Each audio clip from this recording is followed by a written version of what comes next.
Hello and welcome back to the Google Workspace Update podcast from Strawberry 7. My name is Adam. And my name is Adam. We're here every week to bring you the latest updates happening in the world of Google Workspace. Before we get into this week's updates, we'd like to give a special shout out to Eric, who sent us a lovely message on Twitter this week to let us know how helpful he's found the podcast during his travels, delivering training across America. We'd love to have you with us, Eric, and we're so glad that you're enjoying the show. If you'd like to get in contact with us and get a shout out like Eric, you can get in contact with us on Twitter, or X as it's now officially known, but nobody calls it that, and you can do that by going to @strawberry7ICT or at Wignall_Adam, and that's WIGNALL_Adam. As always, this podcast is available in audio format from your regular podcast provider and also in video format on our YouTube channel, youtube.com/strawberry7. Coming up on the show today, we have 6 updates for you today, so a bit shorter than our recent shows where we've had about 78,000. We have updates to Google Sheets, Google Chat, Google Sites, Google Meet, another one to Google Meet, and Google Drive. As always, there is a link in the podcast or video description to the document that we read from. This document contains more detailed information, relevant links, lovely pictures, and even some moving graphics showing you these features in action. So let's get to it. on with the show. Right, so the very first update we have this week is to do with Google Sheets. So you can now edit your client-side encrypted Excel files with Google Sheets. So launching in beta, you can now view and edit client-side encrypted Excel files with Google Sheets. Any changes made are saved in the original Excel format.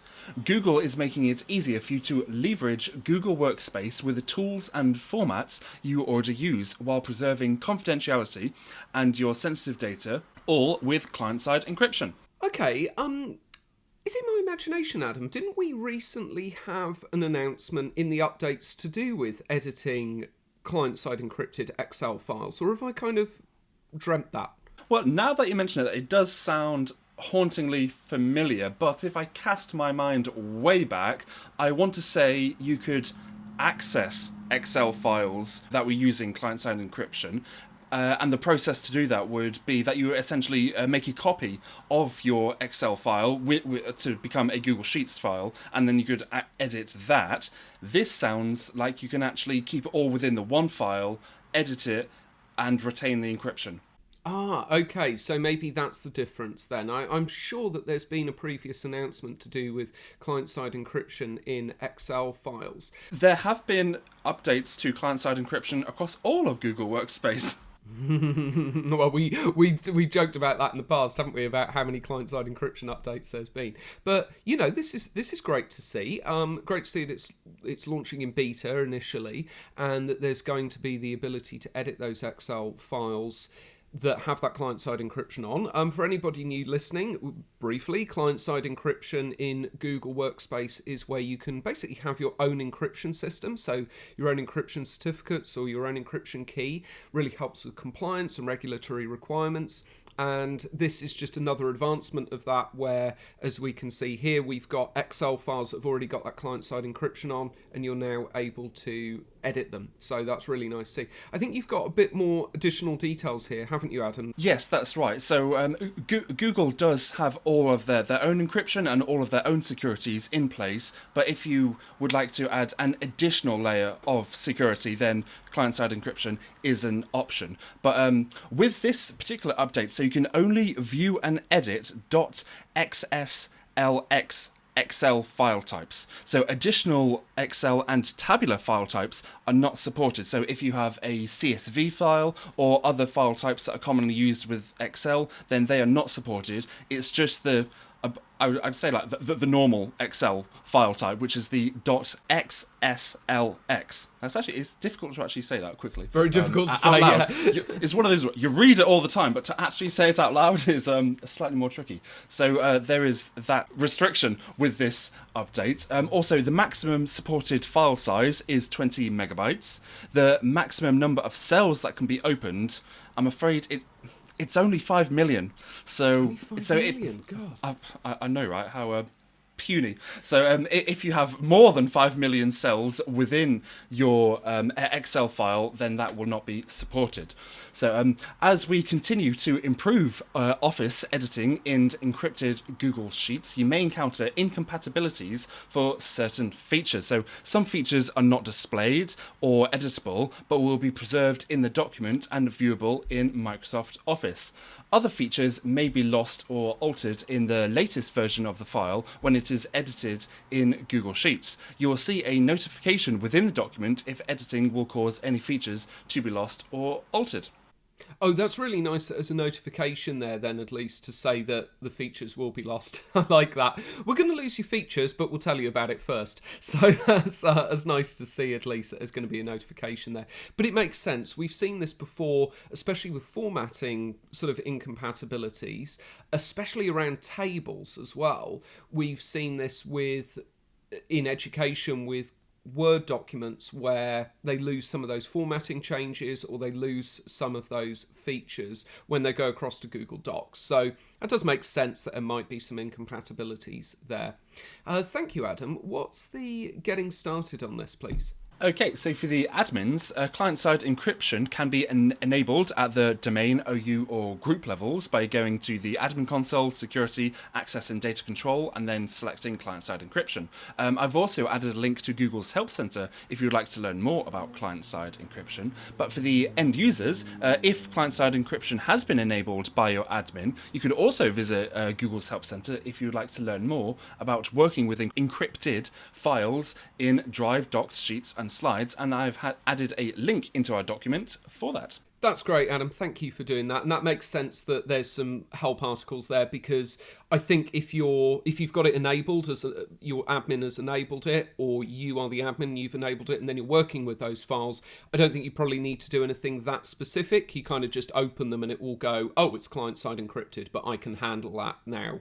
So I don't think there'll be a huge amount to do for the end users there. But thank you for adding in those links for anybody who wants to look that up and know more about that.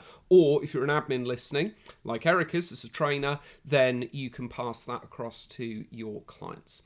What's the rollout pace and availability here, please, Adam? Okay, so rapid release, there is a gradual rollout, so potentially up to 15 days for feature visibility, which started at the end of August, so that started on August the 31st. Scheduled release, there is also a gradual rollout, which is starting on September the 14th. And this update is going to be available to Google Workspace Enterprise Plus, Education Standard, and Education Plus customers. Okay, so right at the top end, which again, we have sort of seen in the past with client-side encryption, but like we said before, nice that they're kind of opening for education customers a little bit. And in terms of the rollout, just to remind people, this is a rollout that's a beta rollout as well, so this isn't sort of a mainstream rollout. Thank you, Adam. What have we got next, please? Next update is to do with Google Chat. So, evolving collaboration in Google Chat with smart chips. So, in a nutshell, smart chips are coming to Google Chat. So, back in 2021, Google launched Smart Canvas to drive the next era of collaboration in Google Workspace. Since then, Google have added numerous smart chips to Google Docs and Sheets that enable you to preview and access rich context-setting information and files within your documents and spreadsheets. Google is super excited to announce that smart chips in Google Chat on the web. So when composing a message in chat, typing the @ symbol will now display a list of suggestions for files to be included as smart chips. You can search files by typing the name of the file, and the results will be based on the files you've used most recently. Once a file is selected, you can insert it directly into your message. Many people take a number of collaborative actions in chat so they can get work done faster. For example, you may share project files in a direct message or space to gather quick feedback from stakeholders. This feature reduces friction for senders by eliminating the need to separately find files within Drive and then copy or paste them into chat message. Now users can send files as smart chips so they're compact and readable in a message, all without leaving chat. Very, very nice, and a natural kind of evolution for smart chips. We've covered them a lot on this podcast. We find them very, very useful and a really nice feature that Google have created. So I think this is a natural evolution of being able to just type that at and search for a file there. Nice that the recent files are shown sort of higher up, and for anybody who wants to look at the document, there's a lovely moving graphic in here showing how this feature works, with an example of somebody typing the at and how these files are sort of displayed as one of the smart chip options there. So you can check that out in the document. Very, very nice to see. I think there's a little bit of additional details here. Is that right, Adam? Yes, so an inline preview of the file chip will be shown while composing the message, similar to when pasting a URL of the file into chat. This can be removed by clicking the dismiss button before sending the message or at any point when editing the message. Okay, that's a good piece of information to have there. The inline previews are very useful, I find, when you're sending one file. But when you're sending multiple ones, it's like having those previews of the websites and things like that. When you're sending multiple things, I find that the previews just kind of get in the way. So I tend to turn them off if you've got, and just have the links in the chat messages. I think you probably do the same, don't you? Yes.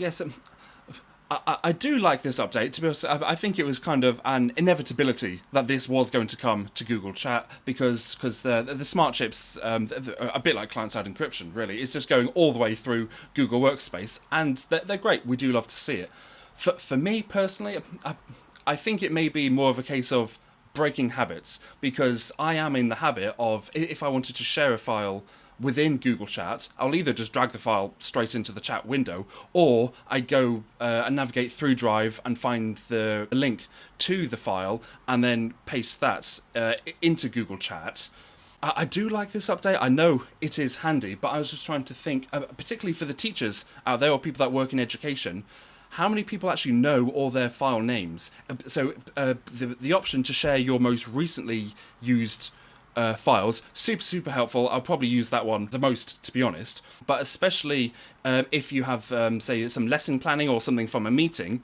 You may have had many meetings over the years or many lesson plans that all had very similar names, and so sometimes the only differentiation is maybe like the date, or there's only going to be a few characters different to a very similar file that you worked on previously. Maybe that was only last week, the last month, maybe the last year or so, or maybe you've used the very similar file over many years, and so then if you just search for a standard file name that you would commonly use, you'd end up with many options. And so for that, then that's probably why I would probably most likely go directly to the file that I know that I definitely want, find that link and paste that into the chat, or just drag and drop it. As I say, I think accessing the recently accessed files is definitely the most helpful.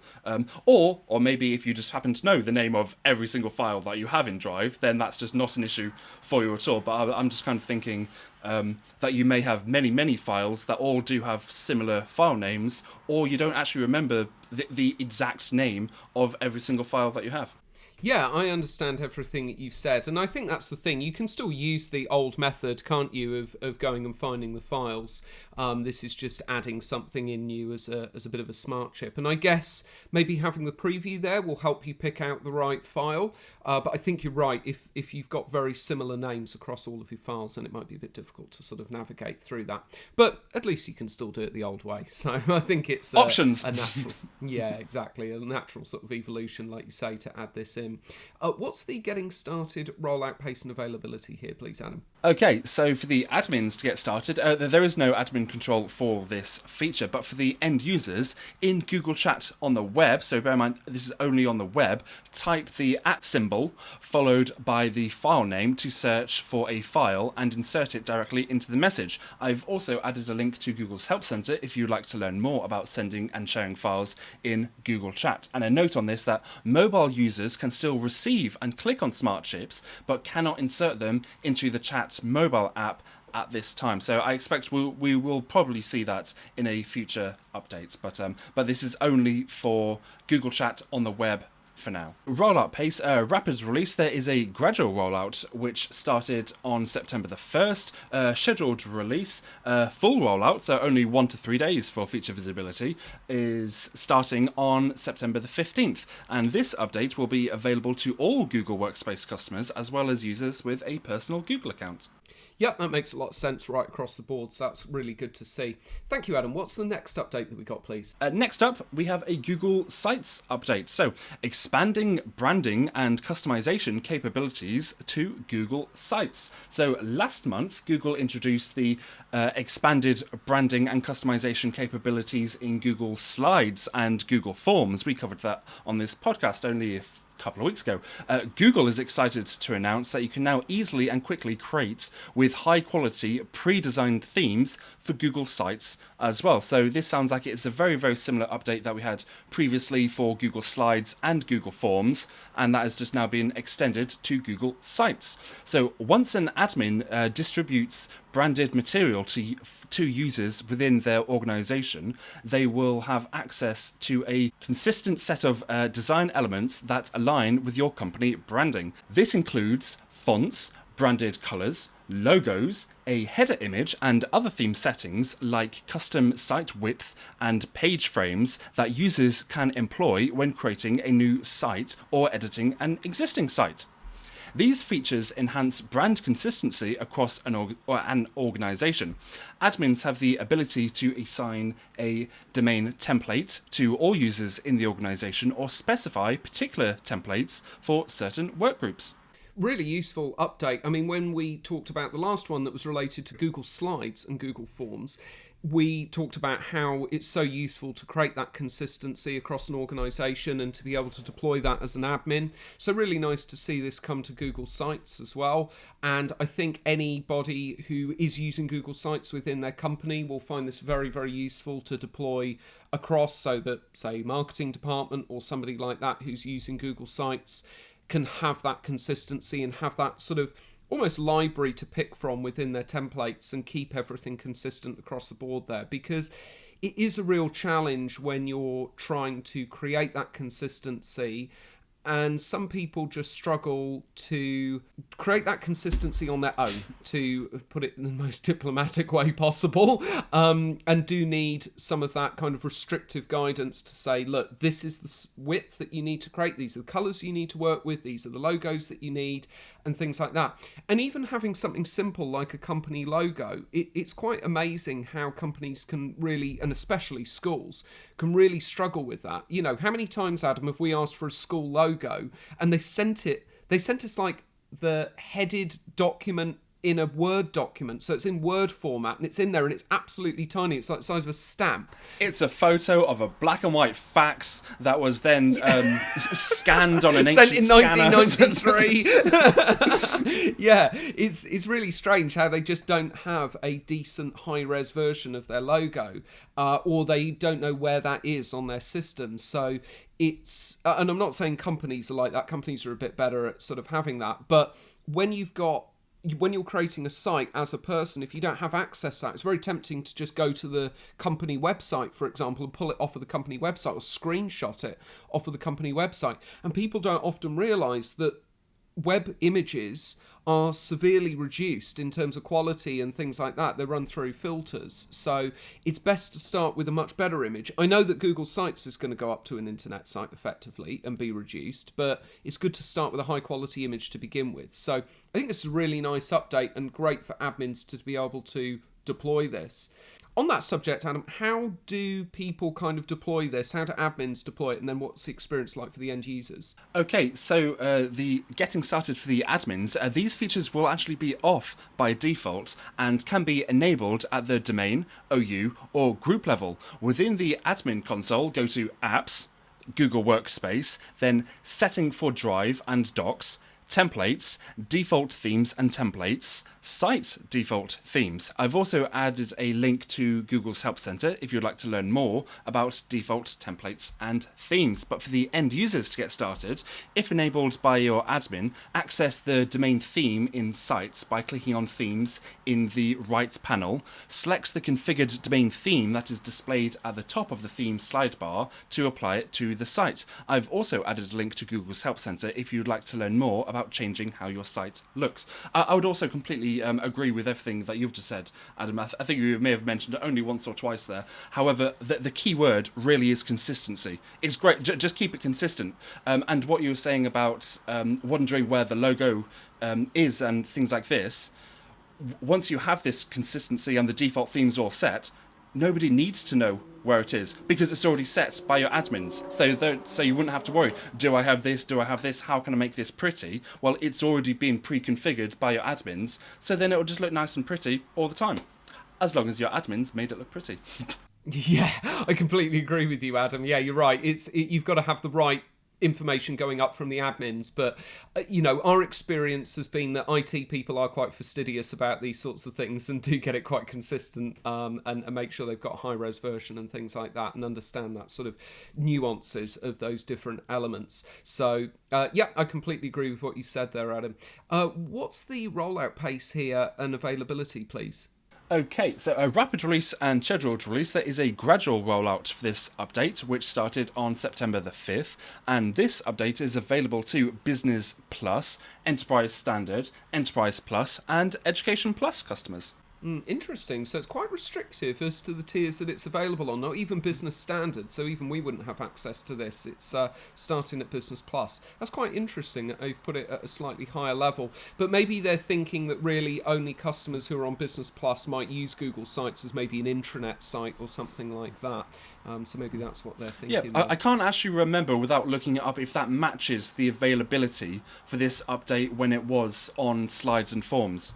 But as you say, maybe it is more those high level tiers that are using sites, whereas Slides and Forms are probably a lot more widespread used much more frequently with the lower tier customers as well. Yeah, absolutely. Thank you, Adam. What's the next one that we've got here, please? Next up, we have a Google Meet update. So, introducing a new ultra-low latency viewer experience for in-domain live streaming in Google Meet.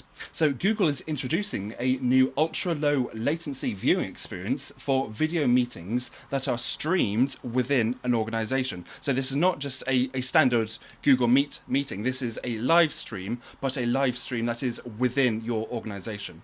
The new experience will be available to the first 10,000 viewers of your live stream, and all additional viewers will have the current experience. This update is only available on the web, and mobile users will be redirected to a web link where they'll have the existing live stream experience. With this release, you'll notice several functional and quality improvements, such as a virtually lag-free streaming experience, significantly increased speaker video resolution, so up to 720p per speaker, shared content and presentations shown up to 2880 by 1800, up to 2 speaker video feeds can be shown side by side together with presented material, a new layout engine supports any window aspects with dynamic resolution management, improved automatic camera cuts that focus on the most relevant speaker and content, and audience interaction through emoji reactions, polls and Q&A.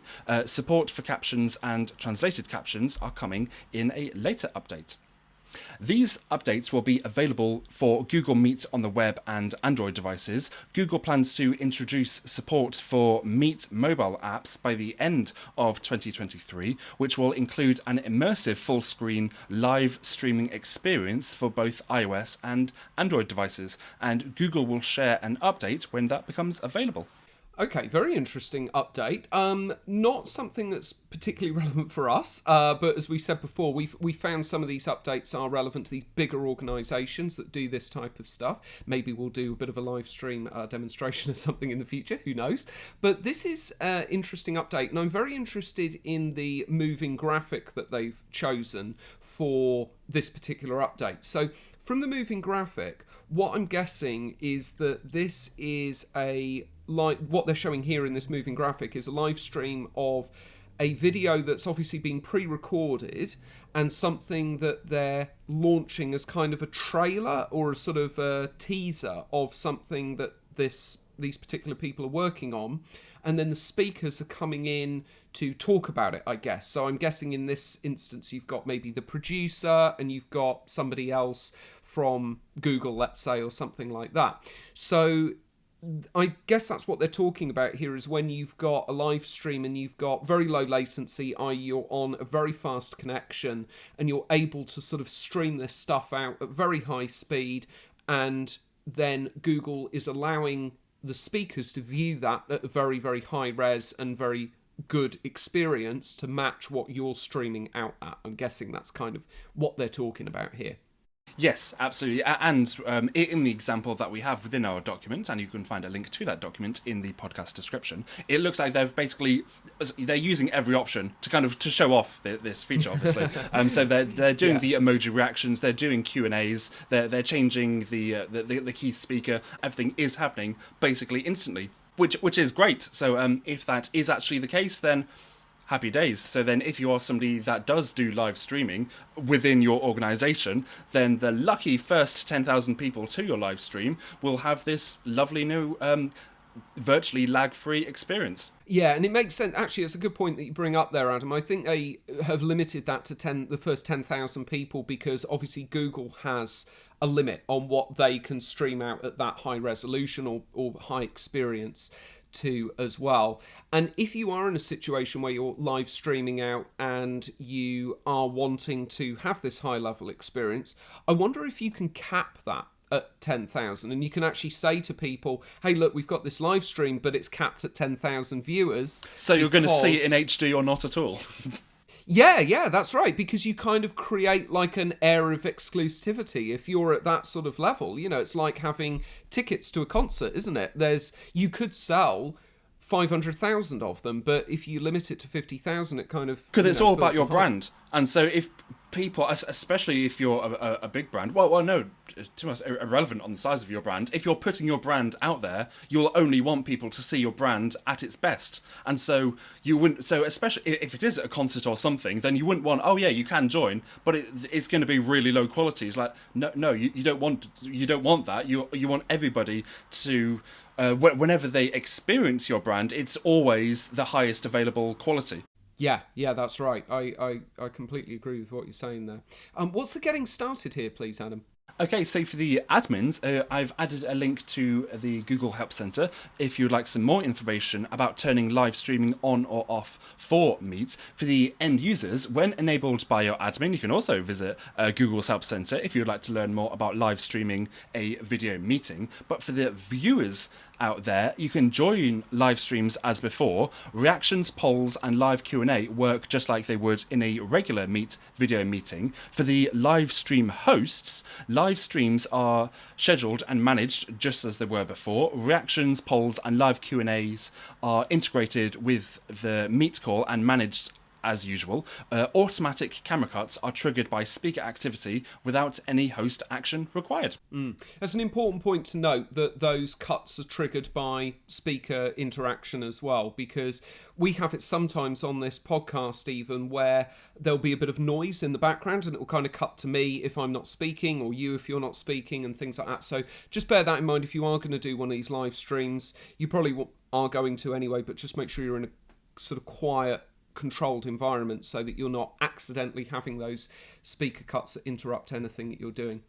What's the rollout pace, availability here, please, Adam? Okay, sorry, I was just going to very quickly add, although I'm just having a quick moment to think whether this was coming as a future update or if we've already mentioned it or not. So I know definitely within Google Meet, I'm sure it was recently, you could pin windows, so then you could always have two key speakers happening at a time. And the example they were given is that if somebody is speaking and then you have someone else that is signing what the person is speaking, so then you'll always still be able to see the person signing as well. So if anyone is relying on the the person signing, I'm not sure if that's the right phrase, then they will always be able to see it instead of the person speaking, taking the focus away. I'm not sure if that option is still available for live streaming. I imagine it would be. So if you always wanted to have a couple of key speakers there at all times, I imagine that would be an option. But I'm not 100% sure because this update is focusing on streaming, not Google Meet, although they're very, very similar. Yeah, it's still a good piece of information to provide to people there. So thank you for that, Adam. Yes. So what's the rollout pace and availability here, please? Okay, so a rapid release and scheduled release. There is a gradual rollout, which started on September the 4th.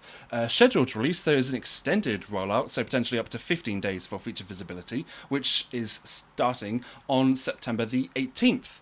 And a note on that, for some customers, these changes may roll out at a slower rate. Not sure why, but they may do.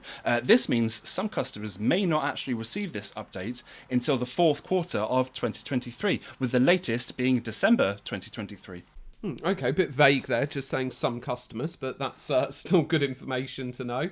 What's the availability, please? Okay, so live streaming is available for Google Workspace Enterprise Standard, Enterprise Plus, Enterprise Essentials Plus, the Teaching and Learning Upgrade, and Education Plus customers. Live streamed meetings can be viewed by Google Workspace Business Starter, Business Standard, Business Plus, Enterprise Starter, Enterprise Standard, Enterprise Plus, Education Fundamentals, Education Standard, the Teaching and Learning Upgrade, Education Plus, Essentials Starter, and Essentials users. So this update is not available to users with a personal Google account. That's quite interesting. They've restricted the viewers as well to different tiers. I always thought, maybe mistakenly, that live streams could just be viewed by anybody, even if you didn't have a Google account. So interesting that they've kind of restricted it down to those particular tiers and it's not available to people with a personal account. But there we go. Well, I'm thinking the reason it would not be available to users within the personal account is because this update, although it's relating to live streaming, it's live streaming within your organisation. And if you have a personal account, you would not be part of an organisation because you would just be standalone by yourself. So then you need to be part of an organisation. And so I'm assuming that you'd have to be part of one of the tiers that I just mentioned to be able to view it. But if your admin has given you a higher level of tier, then you can be the person that is doing the streaming to begin with. Yeah, that makes sense. Yeah, I think that's an important point that I probably overlooked there, that it's within an organisation. Thank you, Adam. That's very useful to know. What's the next update, please? Next up, we have another Google Meet update. So more Google Meet features for Google Workspace individual customers. So the update that we just spoke about, that was all to do with within an organization, whereas this one is just for Workspace individual customers. So if you're a Google Workspace individual user, you can now take advantage of several new Meet features and enhancements. Google hopes these updates make it easier for you to connect and collaborate with customers and stakeholders, continuing to drive your business forward. So we've got 1, 2, 3, 4, 5 updates. So there's a participant limit, so increasing the number of meeting participants from 100 to 150. Assign co-hosts, so you can assign one or more co-hosts who can help manage the flow of your meetings. Q&As, you can use the Q&A feature to engage further with your audience, giving them the opportunity to get their questions answered. Meeting transcripts, so you can use transcripts to capture the meeting discussion and meeting attendees, making it easier to follow up after the meeting, identify action items, or simply serve as a meeting record. And a guest list, so directly from Google Meet you can see everyone invited to the meeting that is yet to join the call. You can also see their RSVP status, including optional attendees and RSVP notes, and all of those features will be on by default. Okay, well, great for any individual customers out there or any admins of individual customers. You're going to have all of those features. So a lot of things that we've seen on Google Meet for the other tiers and things that have been announced on this podcast over the weeks and months, but very, very good to see that coming to individual users. It's kind of spoiled the availability a little bit, hasn't it? So a bit of a spoiler alert for that.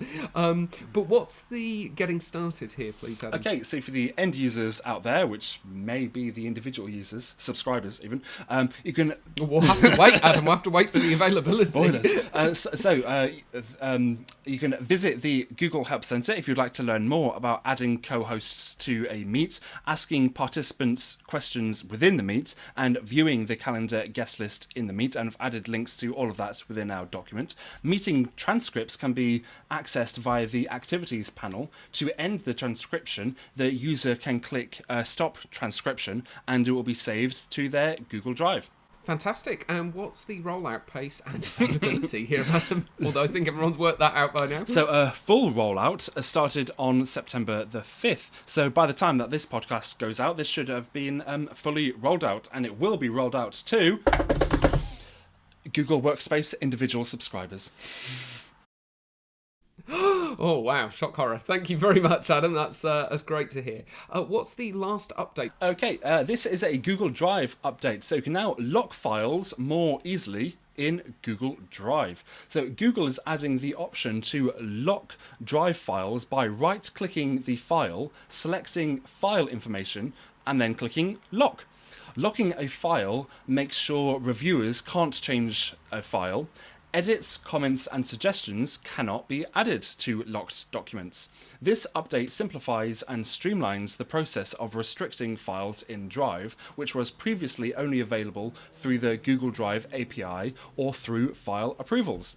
Wow, this is fantastic. What a brilliant, brilliant update this is. Locking files. That is so handy in Google Drive. There's several questions I've got about this, which might come up in the Getting Started, or maybe you know about this already, Adam. So the first thing is, I wonder if you can lock files that you don't own. That would be the first question, because in the example I've given here, the owner is the person who's locking it. Second thing would be, if you do lock files that you don't own, can the owner then unlock them, or can only you unlock them as the locker? And the third thing is, it would be really handy if you could kind of lock the file. Maybe you can kind of do this through sharing, by changing sharing options so that you can change your viewers and things like that. But it would be really handy if you could create a kind of co-locker. So for example, let's say our SOP area within Strawberry 7. Now, we don't do this because we have a very open kind of policy within Strawberry 7 that anybody can edit the SOPs as they need to, and if somebody makes a mistake, we can access it through previous versions and things like that, so it's not a huge deal. But let's say that we changed that policy and I said, right, Adam, you and I are the only two who are going to be able to change SOPs. It would be great if we could lock them all, but I could lock them, let's say, but you would have the ability to unlock them as well as me. So those are kind of the three things that are coming into my head straight away. Do you know anything about those three things, Adam, in terms of the owners and ability to lock and unlock? I'm not too sure. So it would be great, yes. So if you could assign a group to have the option to lock and unlock.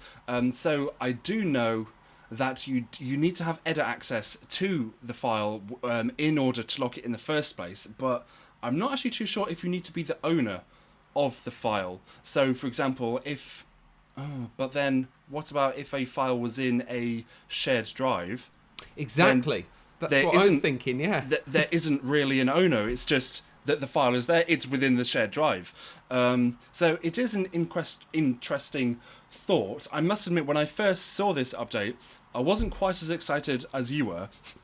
And the reason for that, because my initial thought was, well, if you don't want somebody to change the file, then just give them view only. And so then I was thinking the main advantage, unless potentially I'm missing something, is that this essentially just turns off adding comments to a view-only file. But you can't add comments as a viewer anyway. You can literally only view the file. And I think you're right, but I think where this is really advantageous is, again, for those larger organisations or educational establishments. Because imagine that you've got a file where you've got 50 individual users with different share access levels and things like that. And you don't necessarily want to change all of those access levels permanently. You just kind of want to lock the file essentially for maybe 2 weeks or something like that while it's under some kind of high level review or something.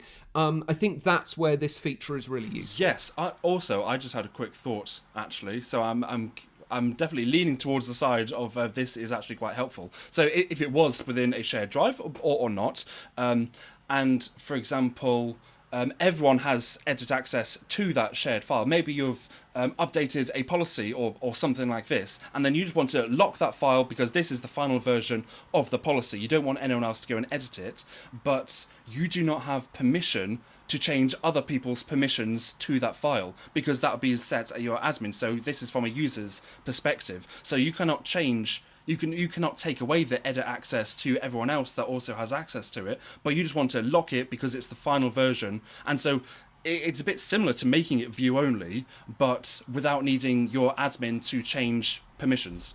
Really, really good point, Adam. Really good point. I hadn't thought of that. That's a very, very useful point to make. I think this is a really, really useful feature and something. I don't think it's something that we will particularly use because we have, like I say, we've got a very open policy here where, everybody can kind of edit most of the documents. But I think this would be very useful in larger organisations. And on that thought, can admins unlock all files regardless?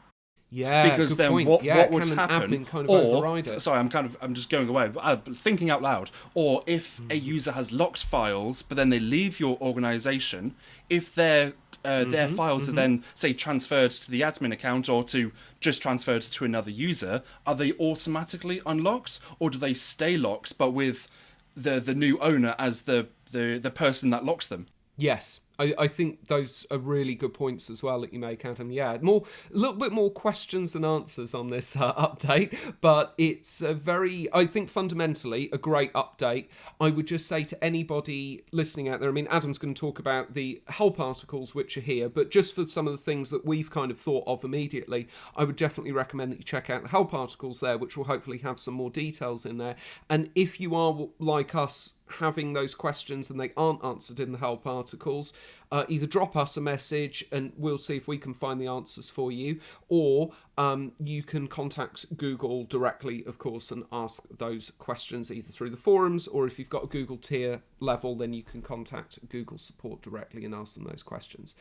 So what's the getting started here, Adam? Because there's a little bit of information around that, but it doesn't really answer those questions, does it? It just goes into the mechanics of doing it. Yes, that's right. So for the admins, there is no admin control for this feature, and based on what we've just said, I wonder if the admin control will come later on, or perhaps in reality, maybe it's not needed, maybe we're overthinking it, but it kind of sounds like some admin control should be available for this, but it's not available just yet. But to get started for the end users out there, in order to lock a drive file, you must have edit access to the drive file. So if you're view only, then you cannot lock it. So you need to have edit access. When hovering over a file in Drive, right click into the context menu and choose File Information and then Lock. Confirm that you actually want to lock the document by selecting Lock.